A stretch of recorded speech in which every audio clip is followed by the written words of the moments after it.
What song on the project? What song is your baby on the album that you're most proud of? Oh man, baby, man, that's crazy that you just hit me with that question. I don't even know, man. It's like I enjoy all of them. I would have to say probably the staring at the sky joint. Okay. Staring at the sky is like that hit on something different.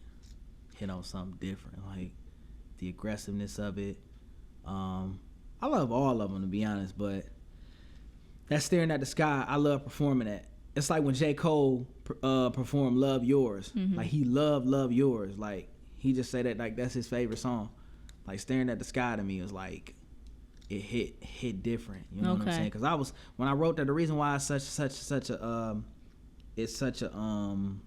compassionate piece to me is because I was in a real dark place when I wrote that. Mm-hmm. You know what I'm saying? And it was like you can hear it all through from like every ounce of strength in my vocals. You know what I'm saying? Like I'm hitting on something.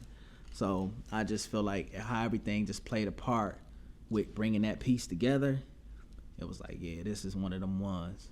For real. Like all of them ones, but this is one of them ones, like for real. Okay, now do you plan on, creating more music videos to the album, or are you just kind of moving on from that? I'm creating more because things had got delayed. Just in this journey, man, you just kind of like find yourself trying to find what's gonna work, what's gonna fit. But I've just developed a point right now where I'm just like, to hell with it. You know what I'm saying? Just whatever. Let's get it out there. You know what I'm saying? I'm just like at this point where I'm gonna create more visuals for the album because I've accepted that it's a slow burn. Mm-hmm. Like Lizzo didn't drop Truth Hurts till like 2017, and she just caught wind of it last year. Yeah. It take time, like that marinating process. It takes time. So Beautifully Flawed is going to get the nurturing that it needs. I know without a doubt. You know what I'm saying? Just the right time, the right moment. Like people don't catch on to certain things because they may not be prepared for it. It may not be the time for it. It may be the nurturing, just whatever the case is. So I've accepted that Beautifully Flawed is going to have that slow burn, but it's going to get that momentum that it truly, really, really needs on like an international, worldwide level. Okay. Without a doubt. Okay. So for 2020, you've already been putting out music with your 12 for 20 series. Yes. With 2 songs so far. Yes.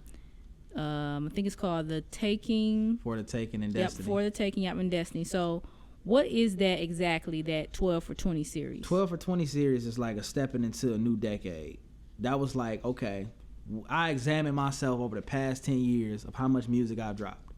And I examined myself on how I was, what I think I was in control of, all of that, and my overall energy, my overall work ethic, and what it is that I was doing differently that I needed, what it is that I wasn't doing that I need to be doing differently stepping into this new decade. Especially with me being in music for 10 years now at this point. It's like, okay, let's take a different approach. Let's step up to the plate. Let's get this music out. You got a vault of music. When I say a vault of music, it's like my cousin, man, he tell me all the time, cuz if you do not drop this, please let this out. Like, you, come on, man. Like, seriously. So it was more so putting the pressure on myself. I told myself I'm gonna come different. I'm gonna drop a record and I'm gonna drop a video with the record every month for the year of 2020. 12 records, 12 months on the 20th of each month.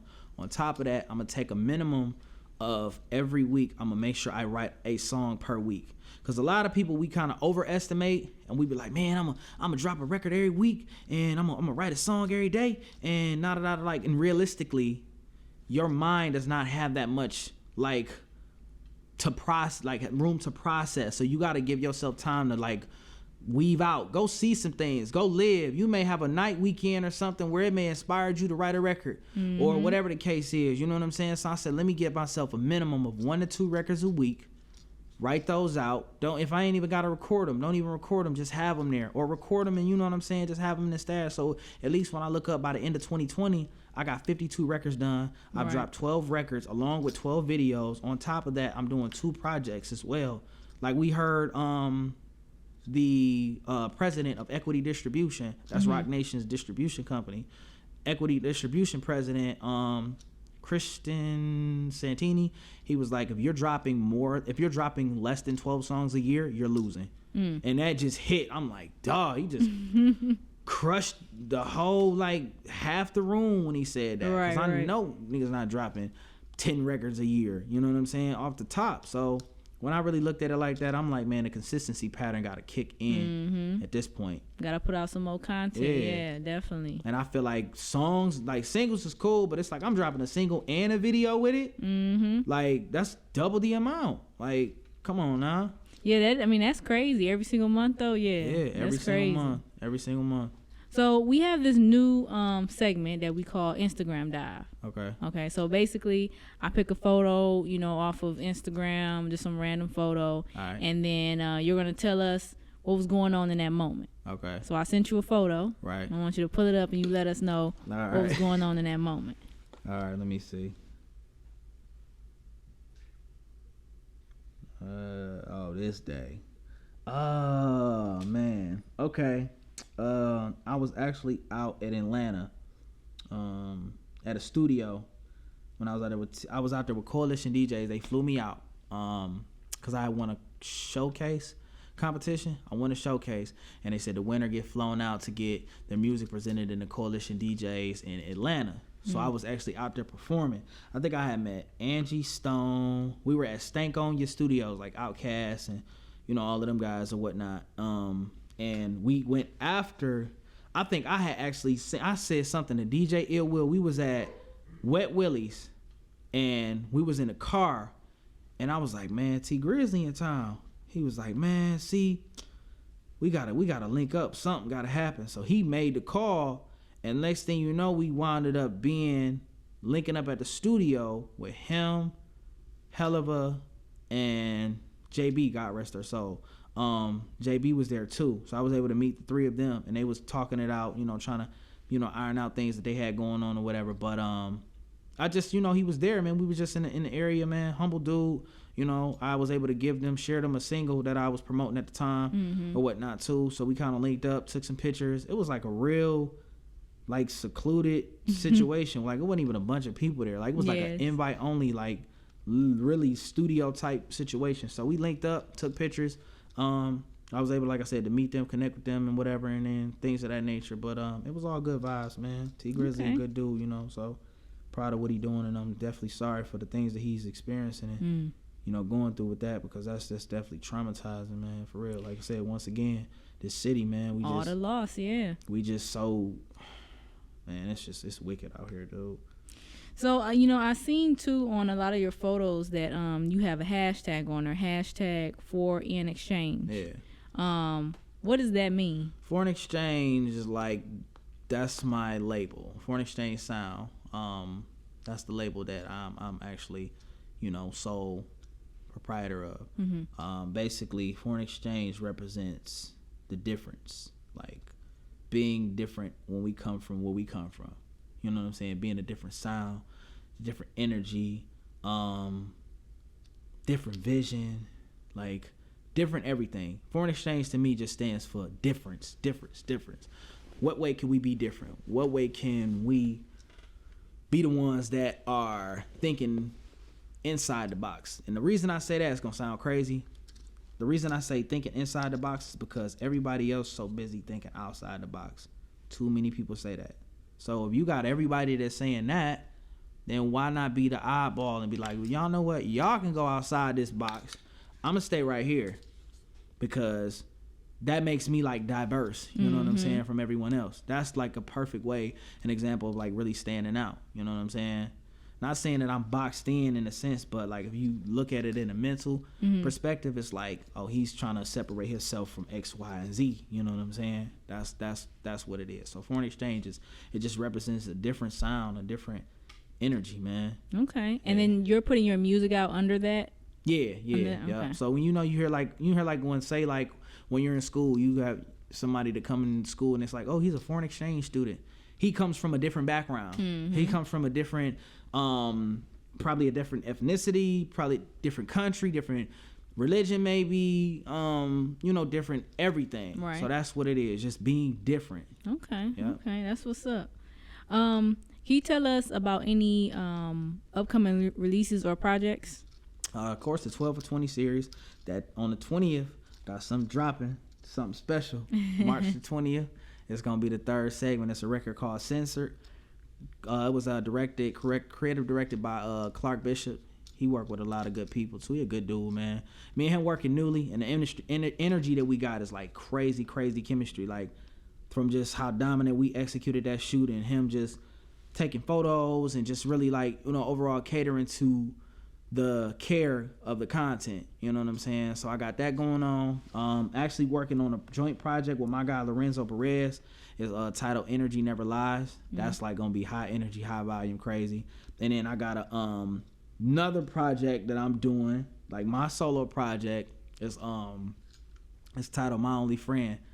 I'm kind of like fiddling with the title, but it's like I'm my only friend. Mm-hmm. So it's just it's a meaning behind that, basically bringing awareness to self-care, a lot of mental health issues, mental health awareness, realizing that minimize on your trust. Everybody not your friend. When it comes down to it, like who gonna have your back more than you is you. You know what I'm saying? Right. You gonna make sure you good. Like regardless, if everybody decides to just drop the ball on you today, you gotta still live your life. Mm-hmm. You gotta still push for you. So. Okay, I feel like that's another lesson learned project that you're gonna put out. Definitely, it's one of them ones. Each one sounds like a message that somebody need to hear.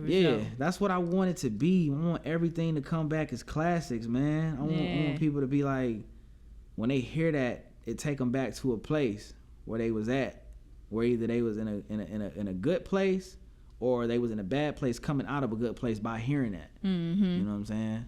Okay. So, all right. That's what's up. So let everybody know where they can find you at on social media. They can look me up on Instagram at PARIS_NOEL, Pariis Noel.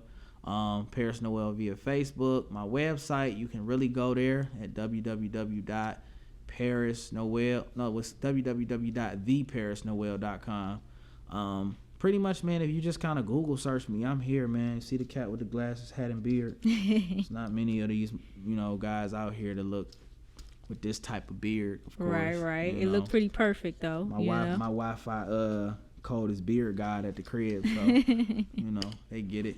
Okay, all right. So one last question, because I'm curious about, your answer. If you could create a conspiracy, what would it be? Conspiracy? Mm-hmm. I ain't never had that question asked. Damn, like kind of put me in along the lines of what you thinking.